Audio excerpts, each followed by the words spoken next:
Hi guys, welcome to my channel again.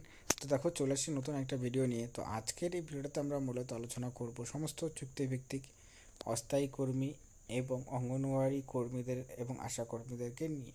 এই ক্ষেত্রে যে আপডেটটা, সত্যি কি অঙ্গনওয়াড়ি মানে আইসিডিএসি ডিপার্টমেন্ট রয়েছে, সেই ডিপার্টমেন্টকে পে কমিশনের আওতায় আনা হতে পারে কি না কেন্দ্রীয় সরকারের দ্বারা। তো এই নিয়ে লেটেস্ট তথ্য কী বলছে, এই বিষয়টা বিস্তারিত আলোচনা করব। এবং শুধুমাত্র এটা নয় যে পে কমিশন আর কর্মীদের মধ্যে অনেকের এই কোশ্চেনটা থাকতে পারে যে পে কমিশন যদি নিয়েও আওতায় নিয়েও আসা হয় কর্মীদের, তো কর্মীদের বেনিফিটটা কী। তো অ্যাকচুয়ালিতে কি কর্মীদের বেনিফিট না হলে পরে এরকম পে কমিশন বসেও কিন্তু কোনো তেমন কোনো লাভ নেই। তো সেক্ষেত্রে পে কমিশন বসলে কিন্তু প্রচণ্ড বেনিফিট রয়েছে কর্মীদের। কী কী বেনিফিট কর্মীরা পেয়ে যেতে চলেছেন যদি আইসিডিএস ডিপার্টমেন্টকে পে কমিশনের আন্ডারে নিয়ে আসা হয়, সেটা কিন্তু বিস্তারিতভাবে ভিডিওতে আলোচনা করব। আর পে কমিশনের আওতায় নিয়ে আসলে কি সত্যি কর্মীদের বেতন 18,000 টাকা হতে চলেছে?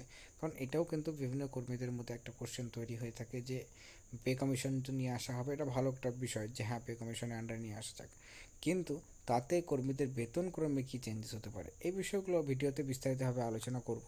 তো এবং লেটেস্ট কী আপডেট রয়েছে পে কমিশন নিয়ে, তো সেটাই আলোচনা করব। এবং কোনো রাজ্যতে এখনও পর্যন্ত এটা পে কমিশনের যে সিস্টেমটি রয়েছে চালু হয়েছে কি না, সেটাও ভিডিওতে আলোচনা করব। কারণ রিসেন্টলি কিন্তু এটা নিয়ে একটা অবশ্যই নিউজ পেপার আর্টিকেলসে নতুন একটা তথ্য উঠে আসছিল যে পে কমিশনের আন্ডারে।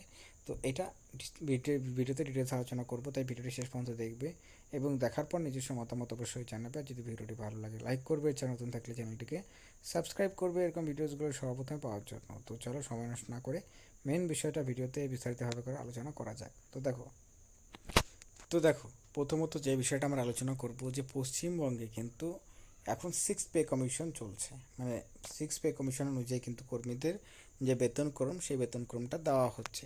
তো শুধুমাত্র যে অঙ্গনওয়াড়ি কর্মী তা নয়, এক্ষেত্রে যে পশ্চিমবঙ্গ সরকারের গ্রুপ ডি থেকে শুরু করে গ্রুপ সি, গ্রুপ বি বা গ্রুপ এ পোস্টে যে সমস্ত স্টাফরা রয়েছেন, যে সমস্ত অফিসার রয়েছেন, সকলেরই কিন্তু পে কমিশন 6 পে কমিশন অনুযায়ী বেতনটা দেওয়া হচ্ছে। যার জন্য আমরা দেখতে পারি যে কেন্দ্র সরকারের যে অনারিয়াম স্কিম মানে বেতনক্রম আর রাজ্য সরকারের বেতনক্রমের মধ্যে একটা তফাৎ রয়েছে। কারণ কেন্দ্র সরকারের দ্বারা কিন্তু মানে কেন্দ্র সেন্ট্রালে কিন্তু 7 পে কমিশন অনুযায়ী টাকা দেওয়া হয়, আর আমাদের স্টেটে কিন্তু 6 পে কমিশন অনুযায়ী। ঠিক আছে, তো সেক্ষেত্রে ডিফারেন্সটা আমরা অবশ্যই এই ক্ষেত্রে দেখতে পারি। কারণ 6 pay commission to 7 pay commission এখানে কিন্তু একটা বিরাট বড় একটা তফাৎ তৈরি করে দেয়। তো পশ্চিমবঙ্গে সত্যি কি এই আইসিডিএস ডিপার্টমেন্টকে পে কমিশনের আন্ডারে আনা হবে কি না? তো দেখো, এটা নিয়ে কিন্তু লেটেস্টলি একটা বিহারে একটা আর্টিকেলস নিউজ পেপারে এটা এসেছিল যে পে কমিশনের আন্ডারে কর্মীদেরকে নিয়ে মানে আইসিডিএস ডিপার্টমেন্ট বা অঙ্গনওয়াড়ি কর্মীদেরকে নিয়ে আসা হতে পারে। এবং এটা দেখো শুধুমাত্র নিউজ পেপার আর্টিকেলসে আসছে যে বা এর জন্য যে তোমাদের পে কমিশনের আন্ডারে আনা হবে এমন কোনো কিছু নয়। কিন্তু নিউজ পেপার আর্টিকেলসে যখন এই তথ্যটা উঠে আসছে, তখন এটার কিন্তু অবশ্যই একটা গুরুত্ব রয়েছে। হ্যাঁ, যদিও কিনা এটা ইমপ্লিমেন্ট হতে হতে সময় লাগতে পারে, কিন্তু পে কমিশনের আন্ডারে কিন্তু ওই ডিপার্টমেন্ট আসার সম্ভাবনা কিন্তু অবশ্যই রয়েছে। এবং আসলে পরে 18,000 টাকা হবে কিনা, দেখো 18,000 টাকা কিন্তু অবশ্যই সম্ভাবনা রয়েছে যদি পে কমিশনের আন্ডারে অঙ্গনওয়াড়ি কর্মীদেরকে নিয়ে আসা হয়। এবং শুধুমাত্র অঙ্গনওয়াড়ি কর্মী নয়, আশা কর্মীদেরকেও যদি এই পে কমিশনের আন্ডারে নিয়ে আসা হয়, তাহলে কর্মীদের কিন্তু বেতন 1 লাফে বৃদ্ধি করতে চলেছে। এখানে কিন্তু রাজ্য সরকার বা কেন্দ্র সরকারের দ্বারা বৃদ্ধি করানো হবে না।